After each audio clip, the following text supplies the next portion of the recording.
Bueno, buenas tardes a todos, bienvenidos. Gracias a todos por a Rocinó principalmente por la invitación y a Quantel Médica por haber hecho esto posible, y al doctor Ramiro Prada, que es un amigo y un ecografista excelente de Colombia, por compartir conmigo el simposio. Así que yo voy a hablar de la complicación postfaco que solo se encuentra con VM, y es así como les cuento, es literal.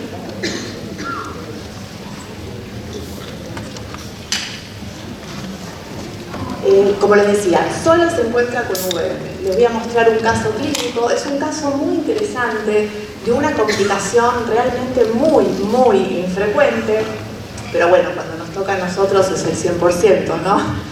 Afortunadamente no fue un paciente mío, fue un paciente de una colega que me lo derivó para que la ayudara a resolver el caso. Y bueno, sin más preámbulos, vamos al desarrollo. Era un paciente de sexo masculino, de edad media, que había sido derivado para ecografía por opacidad de medios. Cuando yo hablo con la médica que me lo deriva, me dice: el paciente fue operado de catarata sin complicaciones, fue a otro lado porque tenía opacidad de medios y le dijeron que tenía una hemorragia vítrea. Es raro, no sabemos por qué pudo haber pasado, fue una cirugía sin complicaciones, pero le bajó mucho la visión. Y me dice: te pido por favor que igual lo mires, a ver qué te parece a vos, porque todo fue muy raro. Bueno, sospechaban un hemovítrea por la disminución de la visión y además una neuropatía isquémica como otro diagnóstico por la rápida disminución de la visión. Antecedentes: había sido operado de catarata en ambos ojos. Le operan un ojo sin complicaciones, a la semana le operan el otro sin complicaciones. El cirujano, un experto en cirugías de catarata. Le pusieron lentes multifocales en ambos ojos. El paciente en el postquirúrgico inmediato veía 10 décimas en ambos ojos y Jagger 1 de cerca. Un dato que no es menor es que me informan, el cirujano después de operado a los 10 días en el ojo derecho le encuentra una disminución de visión, pero con mucho pigmento en la cámara anterior. Me dice, literalmente la cámara anterior estaba negra. Y yo pregunto, ¿negra o roja o sangrado tenía la cámara anterior? Me dice, no sé, pero realmente es algo que nunca vimos, no sabemos qué pasó. Y después hace esta hemorragia. Yo pregunto, ¿la hizo después? ¿La tenía? ¿La hizo durante? Todo muy raro. Entonces, la cuestión es que el paciente tenía dolor, disminución de la agudeza visual, dispersión de pigmento en la cámara anterior, 40 milímetros de mercurio de presión. Estamos hablando del ojo derecho. El ojo izquierdo siempre sin alteraciones. Le hicieron un lavado de cámara anterior porque realmente no veían nada y continuó con presiones elevadas de 25 milímetros de mercurio a pesar del tratamiento tópico con timolol y dorzolamida. Como les decía, el ojo izquierdo siempre sin particularidades. Pregunto, ¿tenía glaucoma el paciente? Lo estudiamos, pero no tenía. Fue la respuesta. Bueno, todo raro. Entonces, hasta acá yo tenía un paciente que había tenido 10 décimas de visión, que en 10 días pasó a cuentadedos a 10 centímetros, que tuvo pigmento en la cámara anterior, que no veía nada en la cámara anterior y requirió lavado, tenía mucho aumento de presión, la presión nunca volvió a lo normal, y tenía un hemovítrea con una ecografía hecha en otro lugar, y pensaban que podía tener un desgarro retinal que causó el hemovítreo o una neuropatía isquémica. La verdad es que nosotros siempre tenemos que tratar de ser unicistas y pensar que todo lo que encontramos responde a la misma patología. Si bien pueden coexistir distintas patologías en un mismo paciente, todo esto era muy raro, pero yo trataba de unificarlo y pensar que se debía a lo mismo, a lo que después fue. Entonces, cuando veo al paciente presentaba cuentadedos 10 centímetros en el ojo derecho, 10 décimas en el ojo izquierdo sin corrección. En el ojo derecho le veo edema corneal, mucho edema, pliegues en la membrana de Bessemer, algo de pigmento quedaba en la cámara anterior y sobre el endotelio corneal un lente intraocular centrado y en el ojo izquierdo sin alteración. El fondo de ojo del ojo derecho, por supuesto, no se podía ver, el el ojo izquierdo era normal. Le realizo la ecografía. La retina estaba aplicada, tenía una hemorragia vítrea leve, localizada. La papila estaba excavada y sí, había tenido presiones muy elevadas. Y había un pequeño desprendimiento coroideo hemorrágico. Acá no tengo cómo marcarles, pero se ve a nivel del nervio óptico la papila excavada. Vemos hemorragia vítrea en el sector nasal, se veía principalmente, y vemos también que hay un pequeño desprendimiento coroideo hemorrágico en ese sector, en el sector nasal. Una de las posibilidades cuando me relatan todo telefónicamente es, ¿habrá hecho una hemorragia expulsiva? Raro. Esto no es una ecografía de una hemorragia expulsiva. Tampoco es una ecografía donde veamos un desgarro. Y tampoco todo esto podía ser una neuropatía isquémica.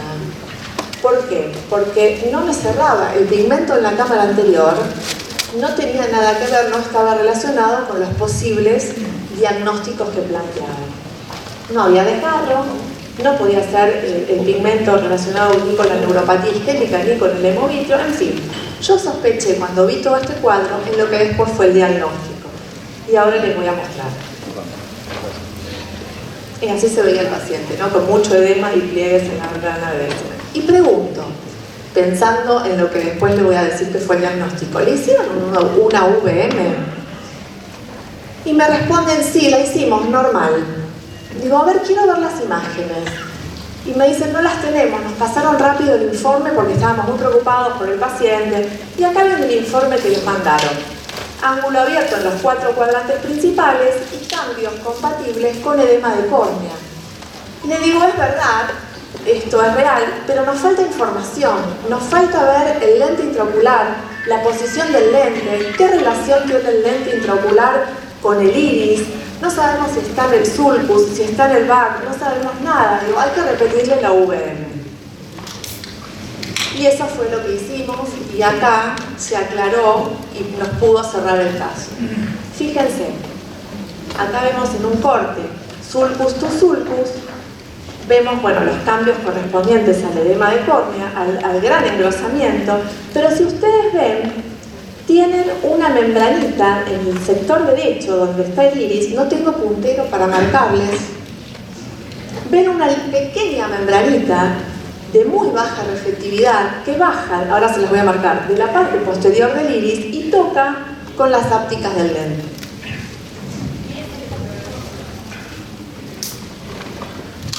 Viendo esto con equipos de alta resolución y en más detalle, seguimos evaluando con cortes longitudinales todos los cuadrantes. Y allá vemos que en la base del vítreo encontramos esos restos de sangre y fibrina que se correspondían con el sangrado que vimos en la ecografía. Entonces, evaluamos estos equipos que nosotros usamos. El que yo uso principalmente, que es el Compact Touch, tiene un rectángulo donde yo puedo mover la zona para poner bien en foco el área que quiero evaluar. Es así que ustedes verán que mi foco lo tengo acá colocado a nivel del lente intraocular y del iris. Por eso lo veo con más nitidez en esta zona, a diferencia de la superior de la córnea, que la veo con menos nitidez. Entonces, cuando vi esa membrana, digo, esto es lo que tenemos que evaluar. Y ahí ven que en todos los cuadrantes ese paciente había hecho un desprendimiento del epitelio posterior del iris. Y lo tenía en todos los cuadrantes. O sea, de repente se desprendió todo el epitelio posterior y ustedes saben la cantidad de pigmento que tiene esa estructura, y eso fue lo que, haciendo fricción con el lente intraocular, generó esto que asustó a los médicos que lo vieron, que era que la cámara anterior estaba completamente negra, que no veían nada, y con casi 50 de presión intraocular, que requirió urgente el lavado, ¿no? Ahí se ve claramente, lo ven todo, ¿no? Esa membrana que cae y toca el lente. Lo que tenía era un síndrome UGH, uveitis, glaucoma y pema. Pero en nuestro caso, era una variante de este síndrome que se llama UGH+, porque en vez de pema tiene hemovitrio. Es glaucoma, porque aumenta la presión por la dispersión de pigmento, uveitis, porque genera todo un cuadro inflamatorio, y tenía hemorragia vítrea. Este era el diagnóstico y solo lo pudimos hacer con VM. Ustedes me dirán, ¿y por qué no con un OCT? Porque con toda la cantidad de pigmento, ustedes saben que utiliza el OCT distinta tecnología. La ultrabiomicroscopía, al igual que la ecografía, usa el ultrasonido para obtener imágenes, y el ultrasonido, como son ondas mecánicas, pueden atravesar todas las estructuras y podemos ver absolutamente todo. Entonces, esta es una complicación muy infrecuente. Yo es el tercer caso que tengo. La forma de presentación de este caso también es poco habitual, porque no se suelen presentar así de manera tan agresiva. El comienzo suele ser más insidioso, se presentan más con uveitis, con inflamaciones y con poca dispersión de pigmento, o sea que la presentación también fue atípica. Y se produce por una fricción mecánica de estructuras del segmento anterior con el lente intraocular. Además de UGH, se llama síndrome de Ellingson porque fue este doctor el que lo describió por primera vez en la década del 70. Y esto puede ocurrir en cualquier momento posterior a la cirugía. En realidad, este doctor, cuando describió este síndrome, lo describió asociado al excesivo movimiento de las lentes intraoculares o a luxaciones de las lentes y a la fricción que genera con las estructuras uveales. Después se vio que también podía verse en cuadros por alteraciones en la producción de los bordes ópticos de las lentes. Se vio más frecuentemente también en las ganglios de anclaje iridiano. Y bueno, también como todo proceso inflamatorio crónico puede asociarse a edema macular quístico y rubiosis iris. Actualmente la prevalencia bajó de un 3% a menos de un 1% dentro de las complicaciones de la cirugía de catarata, y esta menor incidencia se debe, bueno, a que mejoraron las técnicas quirúrgicas en todos estos años y también al mejor diseño de las lentes intraoculares. En cuanto a la fisiopatología, bueno, ya algo hablamos, se produce un trauma mecánico donde termina rompiendo la barrera hematoacuosa. La fricción, ¿por qué se producen los sangrados? Porque la fricción son tejidos que están vascularizados, rompen los vasos sanguíneos y generan el sangrado. Bueno, produce, como dije, dispersión de pigmento, inflamación, y la presión aumenta, y el aumento es multifactorial, no es solo por el sangrado, sino también por la inflamación, por la saturación del trabeculado, o sea, se bloquea el trabeculado por la presencia de pigmento. Y bueno, como dije, hay otras formas de presentación, que es como tuve en este caso, el UGH Plus, cuando tiene en vez de IPEMA, que por ahí el IPEMA pasó desapercibido entre tanto pigmento, pero bueno, en el Plus da hemovitrio, y hay otra forma descripta que es el UGH incompleto posterior, donde hay un sangrado en cámara posterior sin inflamación. En cuanto al tratamiento, hay que ser muy agresivo, antiinflamatorios, hipotensores, y el tratamiento quirúrgico dependerá de lo que está causando este síndrome. Bueno, en este caso se desprendió todo el epitelio posterior del iris, pero muchas veces se debe a que el lente está subluxado. Bueno, habrá que reposicionar el lente. En algunos casos están descritos el cambio de las lentes intraoculares. Este síndrome se da más frecuentemente en las lentes que son monopieza. Entonces, otra posibilidad quirúrgica muchas veces es el recambio del lente, como si fuera tan fácil, ¿no? Pero cambiar un monopieza por uno de 3 piezas. En fin, eso dependerá de la causa del síndrome. Y este es otro caso que tuve, como les contaba, que se presentó de la manera más típica de este cuadro, ¿no? De manera más insidiosa. A esta paciente también habían operado un ojo, no había tenido ninguna complicación, le operan el segundo y a la semana me la derivan por glaucoma, para el tratamiento por glaucoma. Tenía 24, 25 milímetros con medicación tópica, no tenía antecedentes de glaucoma previo. Le miro las papilas no eran glaucomatosas, tenía un nervio óptico normal y solo tenía presión alta en este ojo, después de la cirugía de catarata. Pero lo curioso, lo que me hizo sospechar este síndrome fue que en cada control que yo veía a la paciente, cada vez veía más pigmento en la cámara anterior, hasta que la córnea se descompensó muchísimo, con pliegues, con edema. Ahí le pido el UVM y me encuentro que, fíjense, en un ojo el lente estaba bien ubicado, no había fricción con las estructuras uveales, pero fíjense en el otro ojo. estaba tocando totalmente la óptica del lente y las ápticas junto al iris, o sea, en plena fricción permanente. Fíjense que todos los ecos puntiformes que se ven alrededor son por la pérdida del pigmento. Bueno, como conclusión de este cuadro, la UVM fue el estudio de elección para llegar al diagnóstico. Sin la UVM no lo hubiéramos podido realizar. Hay una reducción, como decía, de estos síndromes por la mejor técnica quirúrgica y el diseño de las nuevas lentes intraoculares, y en estos casos es muy importante el diagnóstico precoz y el tratamiento, ¿no? Porque presiones tan elevadas como tuvimos en este caso llevan a la ceguera rápidamente. Y bueno, ya que estamos en un congreso donde se habla mucho de cataratas, además de este cuadro y de este síndrome, les quiero presentar otros casos donde la UVM es de mucha utilidad, no solo en el postquirúrgico y para la evaluación de complicaciones, sino en la evaluación preoperatoria de pacientes con cataratas.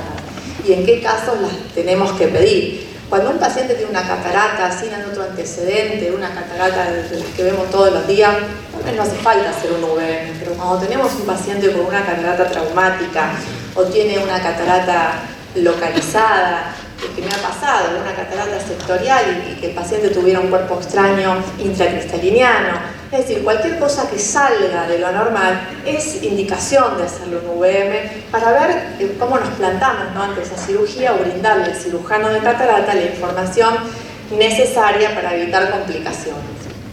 Acá vemos, en este caso, el primero, vemos una UVM con un corte sulcus a sulcus, donde vemos la cámara anterior, podemos tomar la medida de la cámara anterior, el diámetro anteroposterior del cristalino. Pero si se fijan, en este caso, fíjense en la cámara anterior que aparecen unos ecos puntiformes. Eso ya nos tiene que llamar la atención. Acá algo pasa. El cristalino está en correcta posición, aparentemente está todo normal, pero esos ecos puntiformes nos tienen que hacer pensar que algo pasa.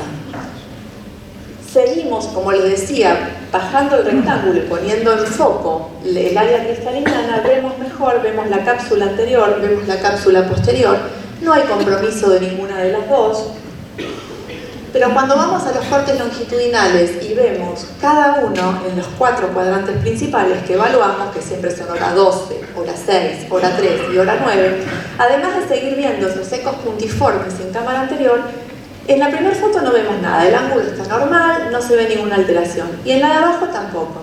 Pero fíjense en la del medio. Hay una desinserción, una iridodiálisis de la raíz del iris de su sitio de inserción. Y lo que ven así es el vítreo que está pegado en toda esa zona. El paciente ahí tenía una iridodiálisis, que lo vamos a ver mejor. Y lo que ven ahí arriba del cristalino es el iris que está todo sinequeado del cristalino. Entonces, en esta foto vemos que está todo normal, pero fíjense, hay una iridodiálisis. Fíjense qué importante es brindarle al cirujano esta información para que tome todos los recaudos necesarios y no tener una complicación mayor dentro de la cirugía. Y acá se ve con más detalle la iridodiálisis y todo el vítreo metido, encarcelado en esa zona. ¿Sí? Lo que había en cámara anterior era vítreo.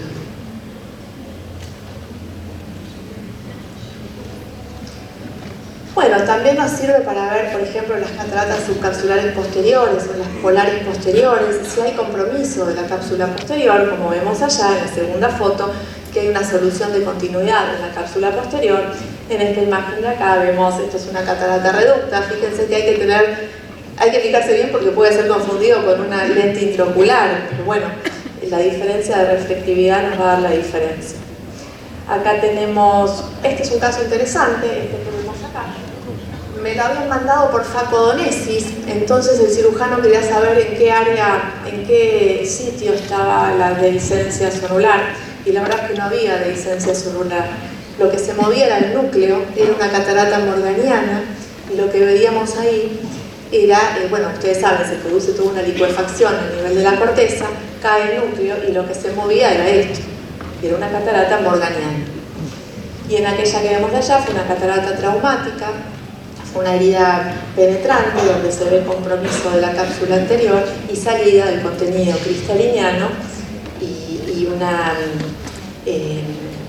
fíjense que el contenido cristalino se encuentra a nivel retroiridiano y produce toda una sinergia en ese sector. Entonces, para concluir, la ultrabiomicroscopía es un estudio indispensable en la evaluación preoperatoria de todos estos pacientes y no solo nos sirve para hacer los síndromes, diagnósticos de síndrome UGH, como les había planteado en el primer momento, ¿sí? O sea que la UVM es un estudio muy útil, tanto en el preoperatorio como en el postoperatorio. Muchas gracias.